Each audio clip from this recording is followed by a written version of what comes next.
अल्हम्दुलिल्लाहि रब्बिल आलमीन वस्सलातु वस्सलामु अला सय्यिदिल मुरसलीन व अला आलिहि व सहबिहि अजमाइन।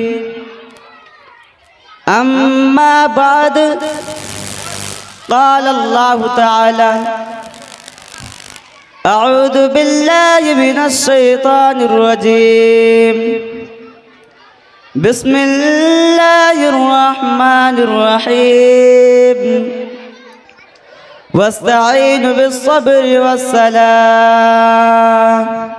व इन्नहा लकबीरतुन इल्ला अलल खाशिईन।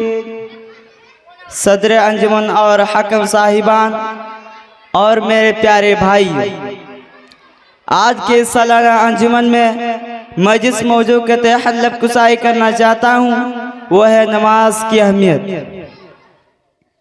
इस्लामी भाइयों, अगर आपसे कोई सवाल करे कि वो कौन सी चीज़ है जो सरवरे कौनैन सल्लल्लाहु अलैहि वसल्लम की आंखों की ठंडक है, वो कौन सी चीज़ है जो मुसीबत और परेशानी के वक्त एक मोमिन के दिल को सुकून पहुंचाती है, वो कौन सी चीज़ है जो इस्लाम के बुनियादी 5 अरकान में तौहीद के बाद दूसरा अहम रुकन है, तो यकीनन आप यही जवाब देंगे कि वो चीज़ नमाज है।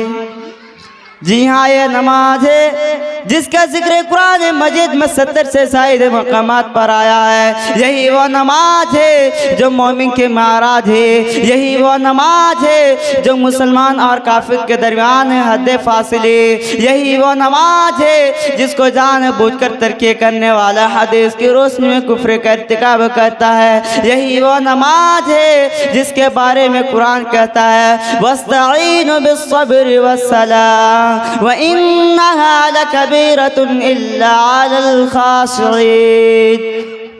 सब्र और नमाज से अल्लाह की मदद हासिल करो, यही वो नमाज है जिसके बारे में सरवरे कौनैन सल्लल्लाहु अलैहि वसल्लम का इरशाद है बैनर रजुल व बैनर शिर्क वल कुफ्र तर्कुस सलाह। आदमी और शिर्क व कुफ्र के दरमियान फर्क करने वाली चीज़ नमाज है।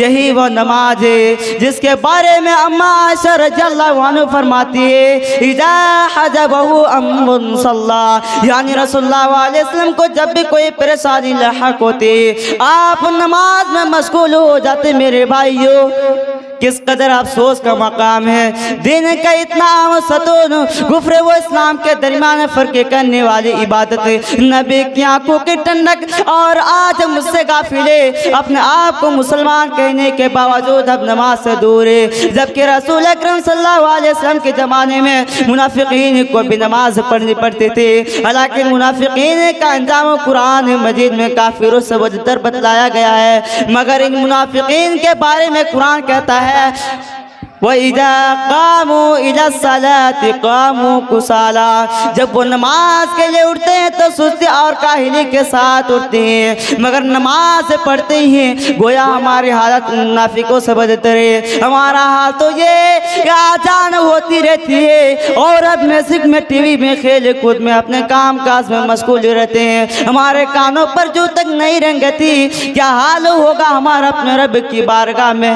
मेरे प्यारे भाइयों, कुरान मजीद में एक जगह अल्लाह तबारक व तआला ने बयान किया है कि जब जहन्नमियों से पूछा जाएगा मा सलककुम फी सकर, तुमको किस जुर्म की पादाश में जन्नत की सजा मिली, तो अपना पूरा जुर्म यही बतलाएंगे लम नकु मिनल मुसल्लीन, हम नमाज नहीं पढ़ते थे। मेरे भाइयों, अल्लाह के वास्ते नमाज की पाबंदी कीजिए। आपको मालूम होना चाहिए कि नमाज वो वाहिद इबादत है जिसके बारे में सल्लल्लाहु अलैहि वसल्लम ने फरमाया जब तुम्हारे बच्चे 7 साल के हो जाए तो इन्हें नमाज का हुक्म दो, और 10 साल का हो जाए और नमाज ना पढ़े तो इनको मारो।